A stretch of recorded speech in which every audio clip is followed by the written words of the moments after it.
2D shooters are becoming a rare breed on PlayStation 4, but is this new Coop sequel worth the expensive asking price? Game review. WWE 2K18 wrestles with loot boxes. The Xbox brand has never been successful in Japan, and unless Microsoft orchestrates fundamental change, it probably never will be.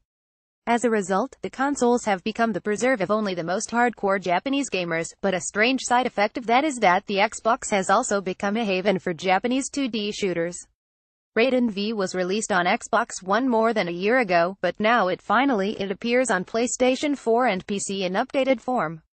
Raiden IV also debuted on the Xbox 360, released by a tiny Tokyo studio named Moss, whose staff have, at one company or another, been working on the Raiden series for over 27 years now. But although most of the entries have been ported to home formats, they've never really been a mainstream hit anywhere in the world, despite being well regarded by fans of the genre. The argument of whether horizontally or vertically scrolling shoot-'em-ups are best is not one that reverberates in the minds of most modern gamers. We always preferred vertical though, even though we admit most of the more famous entries in the genre work the other way round.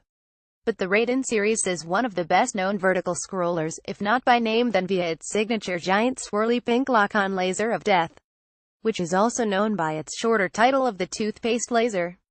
The main weapon system in Raiden V is similar to its immediate predecessor, with three main options: the toothpaste laser, a wide-shot Vulcan cannon, and a narrow, fixed laser. Each is color-coded so that you can collect tokens that either switch weapons or power up the one you've got. Although the tokens appear so infrequently that the system's flexibility is somewhat undermined.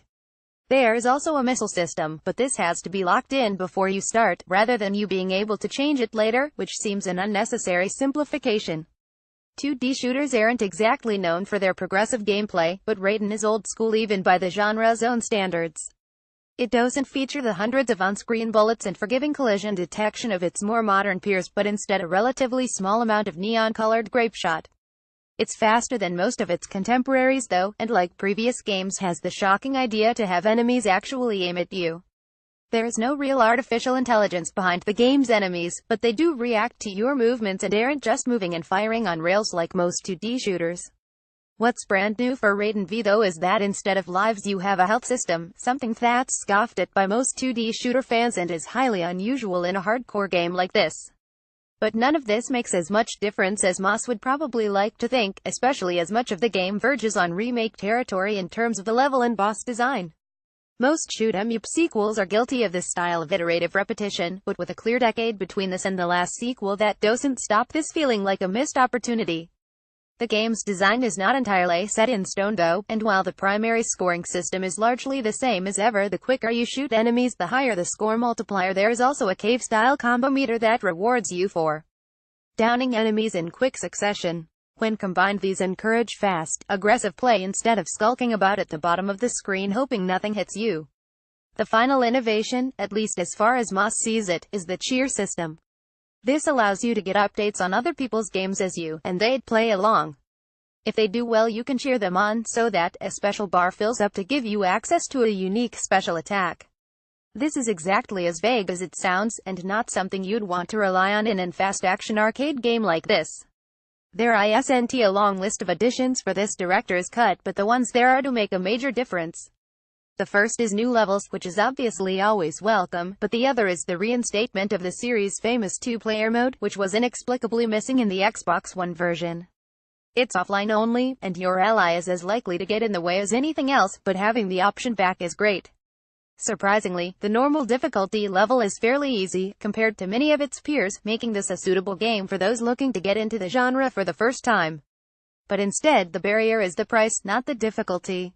We don't blame the publisher for that. It's an unavoidable effect of creating a game for only a very small audience, but it does mean that Raiden V, like so many 2D shooters, will be left preaching to the converted. In short, a director's cut that for once makes a significant difference, with new levels and the return of Coop, although the underlying game is still slightly flawed. Pros: simple and fair power-up and combo system, great level design, and enemies that actually aim at you. Decent graphics and fun Coop mode. Cons: none of the new ideas are unequivocally positive, and the changes to the missile system are a particular shame. Level and boss design rely too much on previous games. Score, 710 formats PlayStation 4 reviewed and PC price £34.99 Publisher Cube Developer Moss Release date, the 27th of October 2017 Age rating 7 Email Game Central at acmetro.co.uk. Leave a comment below, and follow us on Twitter.